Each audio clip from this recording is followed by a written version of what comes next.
Zaczynamy w Smygehuk. To najdalej wysunięty na południe punkt Szwecji. Za morzem czeka na mnie Polska, a ja czuję, że już za zakrętem koniec naszej podróży. To już ostatni odcinek tego sezonu. Pora przyjrzeć się Skanii.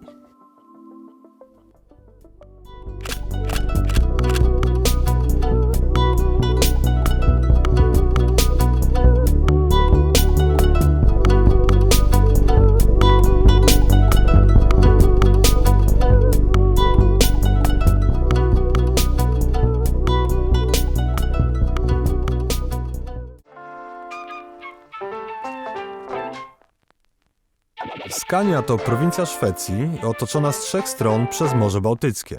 Nic dziwnego, że mówi się o tym miejscu jako o królestwie ryb. W pobliskim sklepie kupiłem marynowane szprotki, a jest to tylko jeden z wielu sposobów na przygotowanie ryb w tym regionie. Mam potrzebę spędzić trochę czasu w naturze. Odrobina ciszy dobrze mi zrobi. Szwedzi potrafią zadbać o balans w życiu. Wydaje mi się, że warto się tego od nich nauczyć.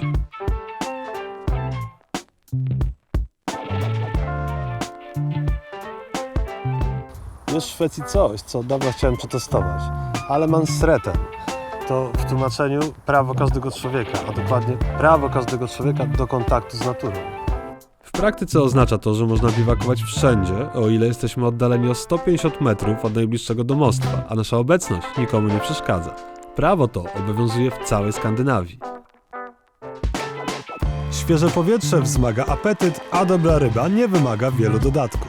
Dawno nie jadłem tak smacznych marynowanych szprotek w oleju. Kawałek chleba do nich w zupełności wystarczy.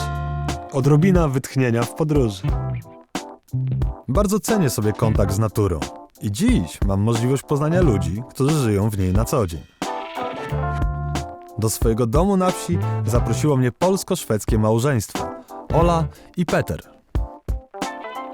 Ich domostwo znajduje się w niezwykle malowniczych okolicach, pośród pól w samym sercu Skanii, z dala od jakiejkolwiek cywilizacji.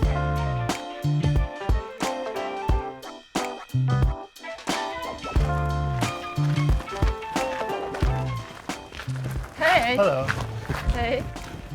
Aleksandra? Wit, nice to meet you. Peter. Welcome. This is Maya. Wit. Do you want us to show you around? Yes, I would love to. Okay, let's go.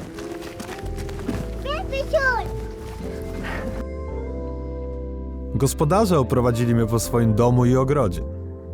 Opowiadali m.in. o jeleniach, które często przychodzą w okolice ich posesji i tylko z uwagi na nie musieli postawić ogrodzenie wokół domu.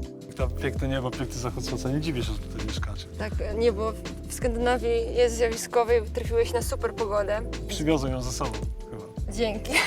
Mam nadzieję, że zostanie z wami na dłużej. Oby się sprawdziło. Kupiłem dzisiaj ryby, tak teraz pomyślałem, bo widzę palenisko i kupiłem dzisiaj ryby na targu. Świetnie się składa, bo nie jemy mięsa, jemy właśnie owoce morza i ryby, więc trafiłeś idealnie.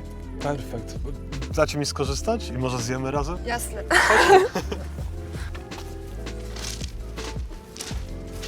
Zaczynało się ściemniać, więc z Peterem rozpaliliśmy ognisko. Całą podróż jadłem ryby przygotowane przez innych. Tym bardziej cieszę się, że mogę gotować coś sam. Dla Oli i Petera przygotuję kolację w moim stylu. Naturalnie i na ognisku. Gotowanie na żywym ogniu ma w sobie pierwotny charakter. Nie ma tu takiej kontroli jak na normalnej kuchni. Trzeba zaufać intuicji. Rybę posypałem solą i świeżo zmielonym pieprzem. Skropiłem sokiem z cytryny i przykryłem od góry tymiankiem cytrynowym. Wystarczyło parę minut na ogniu i gotowe. Okay, so I got it. I really love that fireplace. I just did it the simplest way. But it looks delicious. So this is the fresh Baltic bass. Just from the market. I hope you like it. Yeah. Thank you very much. This one is for you. Thank you. Lepszego wieczoru nie mogłem sobie wymarzyć. Proste jedzenie z ogniska, przesympatyczni rozmówcy, a to wszystko w otoczeniu pięknej przyrody. Nowy dzień zaczniemy w Räcken, we wschodniej Skanii. Odwiedzimy Tobiasa Sonensona i jego pięknie położoną restaurację.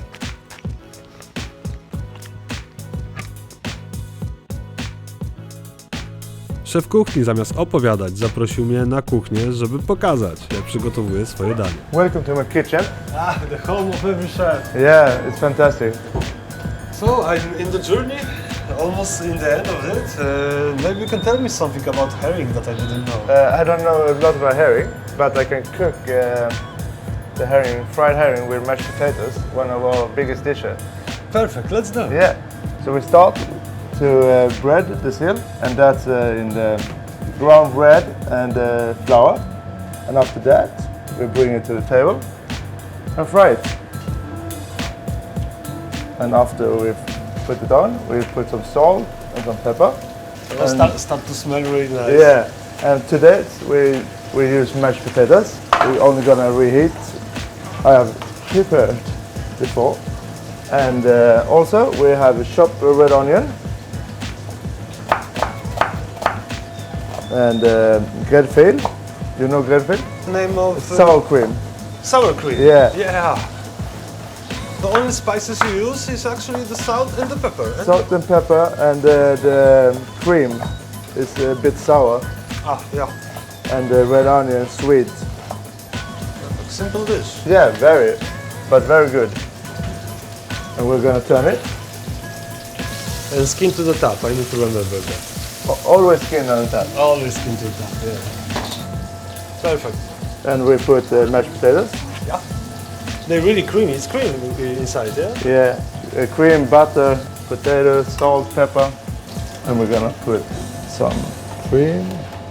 Smażony śledź z pióre, cebulą, borówką czerwoną i kwaśną śmietaną. Perfect. Wygląda pysznie. Are we going outside with it? Yes. Let's try it. Let's go. Sunny day, and the view, The view is beautiful. fried herring. And the dish is Yeah. perfect. Nice.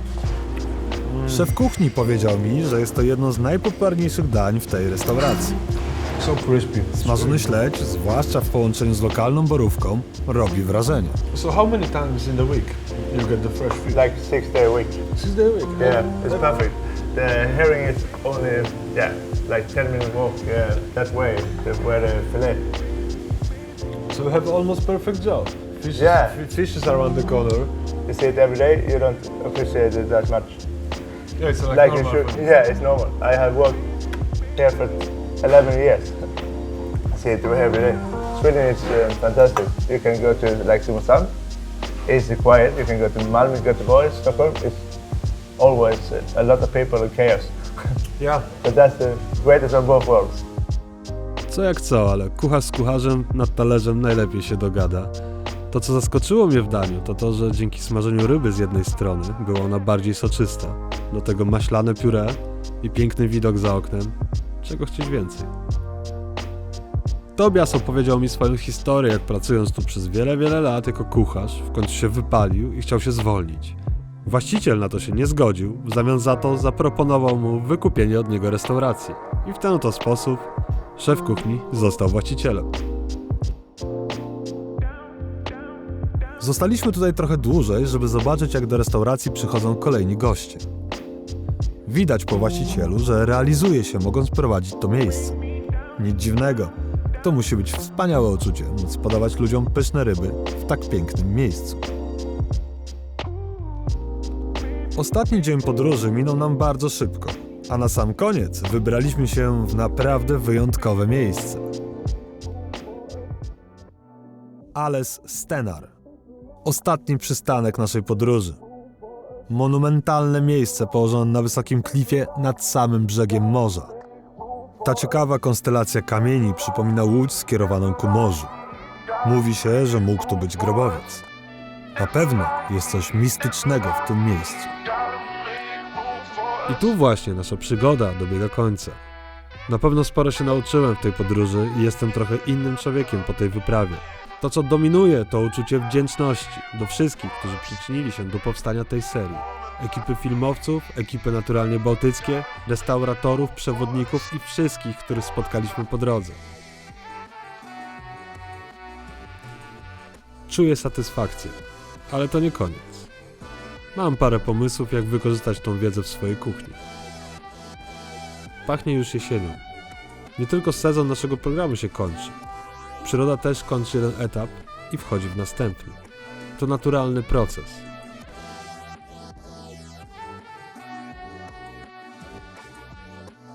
A na horyzoncie przed nami kolejne przygody. Do zobaczenia!